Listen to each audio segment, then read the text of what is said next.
सांगली जिल्ह्यात कृष्णा नदीच्या काठावर बहे बोरगाव नावाचं बेट आहे। कृष्णामाईचा प्रवाह दुभंगून मध्यभागी बेट तयार झाले आहे। समर्थ रामदास या बेटावर ध्यानाला बसले असताना त्यांना अशी स्पंदने जाणवली की हे ठिकाण हनुमंताचे आहे। रावण वधानंतर राम लक्ष्मण सीता अयोध्येस परत येत असताना त्या बेटावर थांबले होते। कृष्णामाईच्या काठी रामचंद्र संध्यावंदन करीत असताना कृष्णामाईला अचानक पूर आला। पुरामुळे रामचंद्रांच्या उपासनेत विघ्न येईल अशी हनुमंताला शंका आली। म्हणून हनुमंताने पर्वतासारखे विराट रूप धारण करून आपल्या दोन्ही बाहूंनी कृष्णामाईचा प्रवाह अडविला।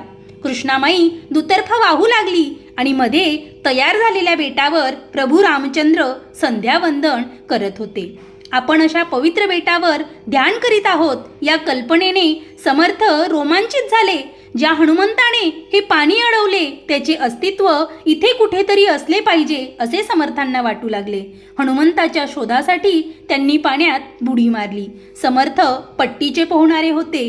त्यांचा कुंभकाचा अभ्यास हा दांडगा असल्यामुळे एखाद्या पाणबुड्याप्रमाणे ते दीर्घकाळ पाण्यात राहू शकत। समर्थांनी कृष्णेच्या जलाशयातून हनुमंताची मूर्ती शोधून काढली आणि आजही बहे बोरगावला हनुमंताची भव्य अशी मूर्ती आपल्याला पाहायला मिळते। समर्थांनी शेकडो हनुमंताची मंदिरे स्थापन केली, त्यातील 11 मारुती मंदिरे ही महत्त्वाची मानली जातात। कशी वाटली आजची माहिती नक्की कमेंट करून सांगा। आवडला असेल व्हिडिओ तर लाईक करा आणि इतरांना सुद्धा ही माहिती शेअर करा।